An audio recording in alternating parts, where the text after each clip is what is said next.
can edit stuff, Claire, so don't worry. It tastes good though, don't it? You'll do very good. Yeah. Spot on, really good.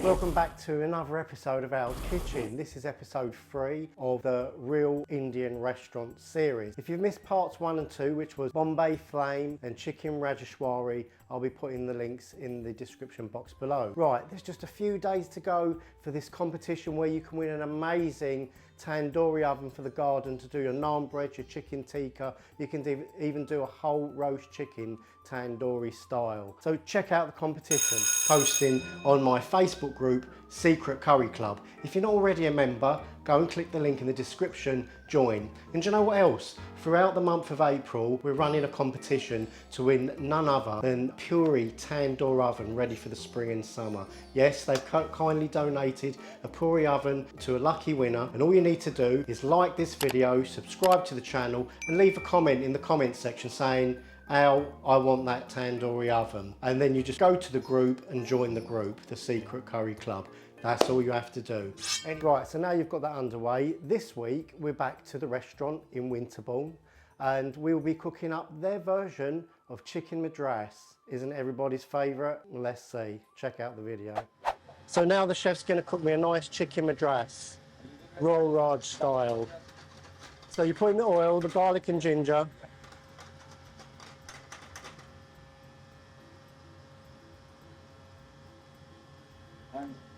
Is the Madras a popular dish in this restaurant? Yeah. Yeah. So chili. Don't this our restaurant. This Great Britain.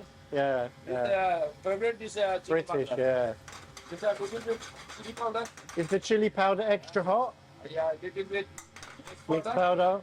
a touch of salt and Garam Masala. yeah. You put in your tomato paste. Lemon juice and oyster sauce. Excellent.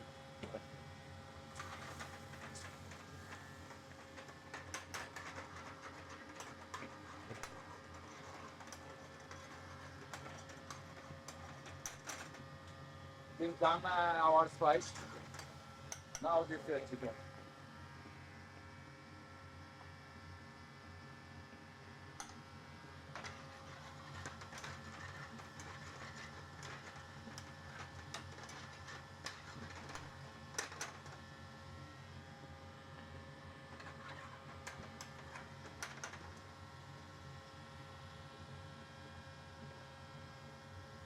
Claire, do you like chicken madras? So put some base gravy in.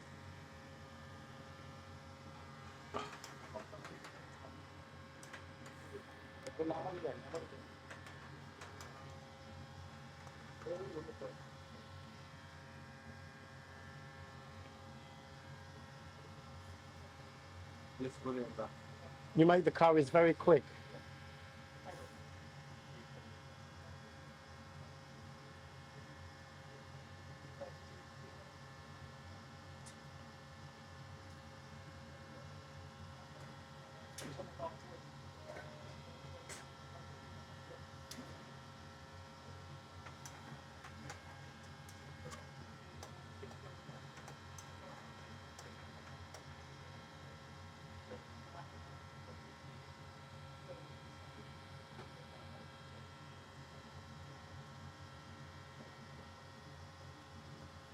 And now we're just reducing all the water out to make it more concentrated, yeah.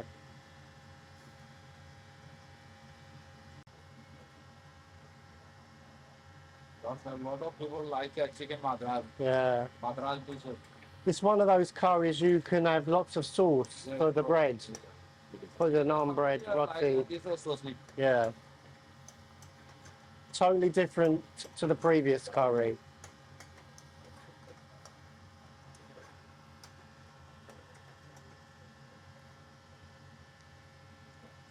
Of course, cooking these curries at home, you get so much less in your kitchen.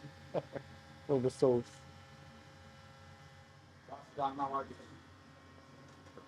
So the chef's just throwing in some coriander.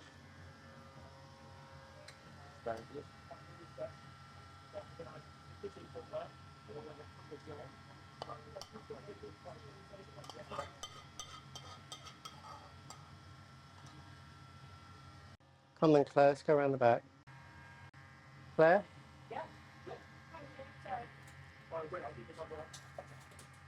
Right, so we've got chicken madras now. The chef just cooked a lovely chicken madras. This is a saucy curry, nice and spicy. Very nice curry for those naan bread lovers that love to dunk in some sauce. So we're going to, first we'll taste the gravy. You tell me what you think, and let's go together. Okay. 3, 2, 1. Very zingy. Nice. You can taste the lemon. Yeah, I was just going to say that. The lemon really cuts through this madras. Now the spice is getting my throat. I'm in. It's nice though, isn't it? Yeah, I mean, this is lovely with bread. I think this is really lovely with bread. Definitely, 100%. Very good. Okay, chicken. Hot, innit? It tastes good though, don't it? Good though, very good. Yeah. Spot on, really good. Mmm. Mmm. Mmm. I'm loving it. Are you loving it? It's one of these curries. The more you eat, the more you like it, the more you want. I've had a bit of chicken. Yeah. Yeah. Definitely. It's really good. It is really good. It is. Excellent. Salt's not too much either. Yeah. It's like spot on. Honestly, I use this. Very good chef. 100% good. So what did you think of that then? That was amazing, wasn't it? It was a really nice, tasty curry, which we're about to reproduce now. And I'm gonna be using my favorite pan, my 24cm aluminium pan, which I've had since the very beginning. I've had this years, probably 7 years, and I'm in love with it. Yeah, you figured me out. I'm pansexual. Anyway, so let's get on with the job in hand. Let's take you through the ingredients. So here we've got 1/4 teaspoon of tandoori masala powder, 1/4 teaspoon of salt, 1/4 teaspoon of garam masala, 2 teaspoons of hot or extra hot chili powder, that's your choice, 2 teaspoons of mixed powder. If you don't know what mixed powder is, it's basically curry powder that restaurants make to put in their curries to make them taste different from everywhere else. I've got my own recipe. I'll leave the link in the description box below. If you haven't got mixed powder, use mild madras curry powder. Here we have 1 tablespoon of garlic and ginger paste. I'm using frozen blocks. You can use fresh. If you use fresh, it's 50-50 of each. I've got a nice large handful of fresh coriander. I've got about 9 pieces of chicken, a little more than usual, but I'm hungry. We're going to be using a splash of Worcester sauce and a splash of lemon juice. And 2 tablespoons of tomato puree, watered down. Right, so let's get started. Right, so let's start by warming through some vegetable oil. I'm using just a chef's spoon, which is probably about 2 or 3 tablespoons. So just warm that through. Right, so let's follow the same process as usual. Let's cook out the ginger and garlic paste. If you can use fresh, even better. But these frozen blocks are really, really easy and convenient.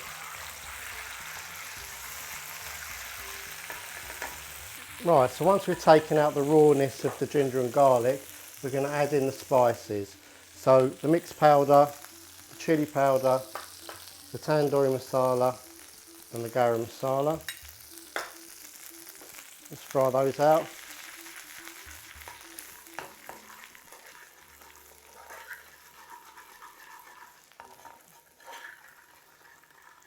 Only about 20 seconds. Don't want to burn the spices. If you burn them, game over. Curry's ruined. You have to start again. Well, so you don't want to get to that, do you? Right, so once we've fried our spices, add in our tomato paste.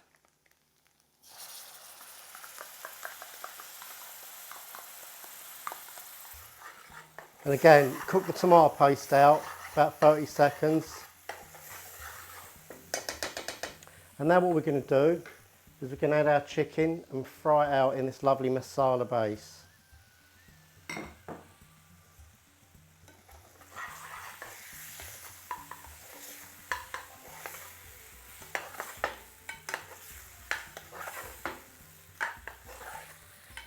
Right, coat all the chicken in that lovely madras sauce. You can add 2 ladles of base gravy. Again, base gravy, is a quick shortcut method. Indian restaurants use it up and down the country to make your curries. Now it's predominantly onion. You'll find all manner of vegetable goes in this. So some restaurants will use cabbage, the carrot, green pepper, red pepper, garlic, ginger, coriander. Some even go as far as putting a little lentil in it, coconut block. It really differs from restaurant to restaurant, which gives you that signature taste of that particular restaurant. Quite often I get asked about recipes, like, I've tried this recipe in a certain restaurant, how do I make it, Al? Well, really, without asking the chefs and making their blend of mixed powder, their recipe for base gravy, you probably won't be able to match it because it will be unique to that particular restaurant. Even if it's the same curry that you've had, like one madras in one restaurant compared to a madras in another restaurant. And this has been part of the learning curve that I've experienced during my time doing these British Indian restaurant style curries. No two restaurants are the same. Anyway, so what we're going to do is cook that down now and caramelise the base gravy. Squirt of lemon.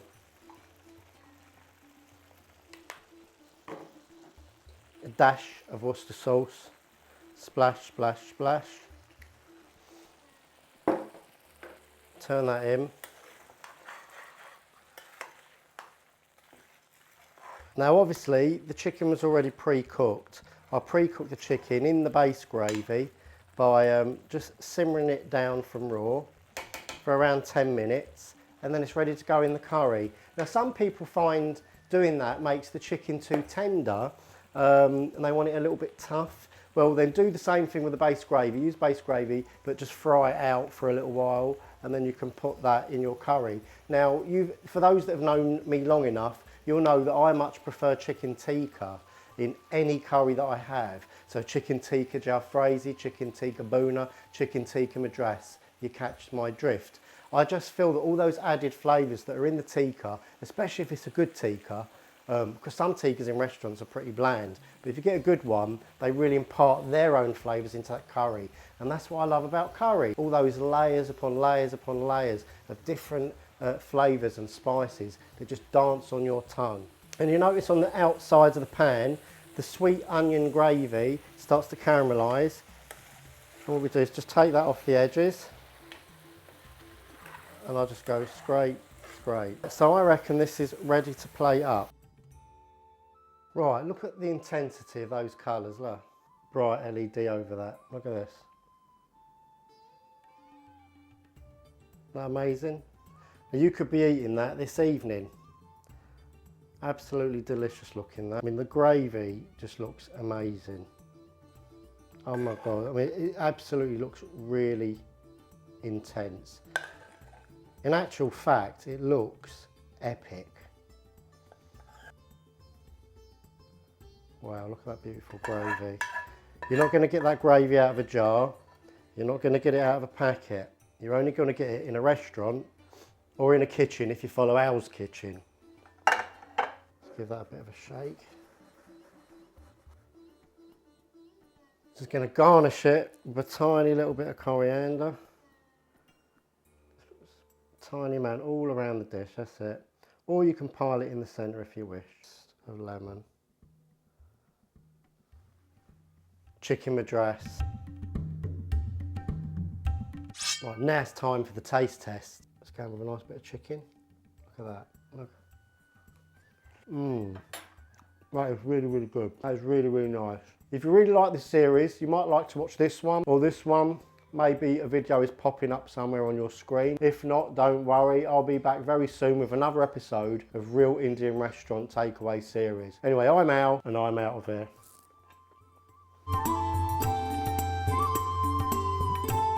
Get a feel of this restaurant and why it's so good and why it gets so many good reviews. You're the first face people see, exactly, yeah. The top 2 curries that people order from this restaurant. And do you find that you get lots of beer drinking guys coming in, just want to up the ante and just have a hot curry? Yeah.